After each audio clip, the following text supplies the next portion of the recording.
چنانچہ ہمارے قریب کے گاؤں میں ایک حاجی صاحب رہتے تھے، انہوں نے ایک عجیب واقعہ سنایا. وہ اس واقعے کے شاہد تھے، عینی شاہد تھے. کہنے لگے دیہاتی ماحول تھا، ایک گھر میں میاں بیوی میں کچھ آپس میں رنجش ہو گئی. جب وہ آپس میں ذرا ہاٹ ورڈ استعمال کر رہے تھے نا، عین اسی موقع پر ایک رشتہ دار مہمان آ گیا.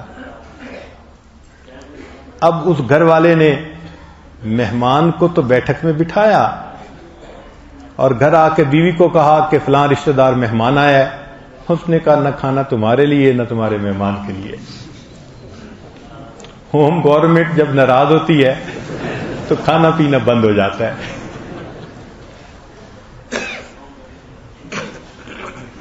تو وہ غصے میں تھی، اس نے کہا نہ آج تمہارے لیے نہ تمہارے مہمان کے لیے، اور دوسرے کمرے میں چلی گئی.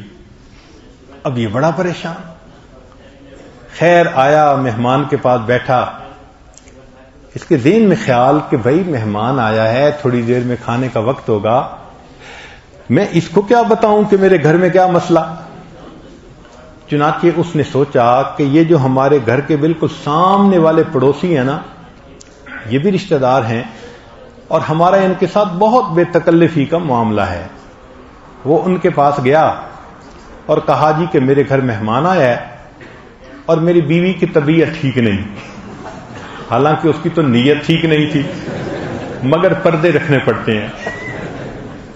تو کہتے ہیں کہ میری بیوی کی طبیعت ٹھیک نہیں، تو اگر آپ مہمان کا کھانا بنا دیں. انہوں نے کہا بہت خوشی، ہم ابھی تھوڑی دیر میں پکا کے بھیج دیتے ہیں.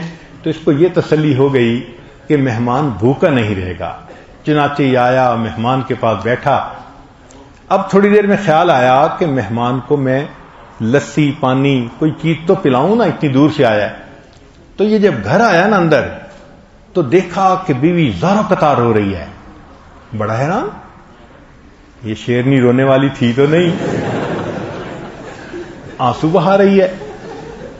تو جب قریب آیا تو وہ کہنے لگی بس آپ مجھے پلیز اللہ کے لیے معاف کر دیں، مجھ سے بہت غلطی ہوئی. تو اس نے پوچھا کہ معاملہ کیا ہوا. بیوی نے کہا کہ آپ کو تو میں نے نہ کر دیا کہ نہ کھانا آپ کے لیے نہ آپ کے مہمان کے لیے، مگر دل میں نے سوچا کہ لڑائی میری اور آپ کی ہے، مہمان کے ساتھ تو نہیں ہے نا، وہ تو مہمان ہے. چلو کوئی بات نہیں، میں اس کے لیے کھانا بناتی ہوں. کہنے لگی کہ جب میں اپنے کچن میں گئی کہ میں اس کے لیے روٹی بناتی ہوں، تو دروازہ کھولتے ہی میں نے دیکھا کہ ایک سفید ریش کوئی بوڑھا آدمی ہے، منور چہرہ، وہ ہمارے آٹے میں سے کچھ آٹا نکال رہا ہے. تو میں دیکھ کے گھبرائی. تو وہ مجھے کہتا ہے کہ گھبرا نہیں، یہ تمہارے پاس مہمان کا رزق پہلے بھیجا گیا تھا، اب یہ ہمسائے کے گھر جا رہا ہے.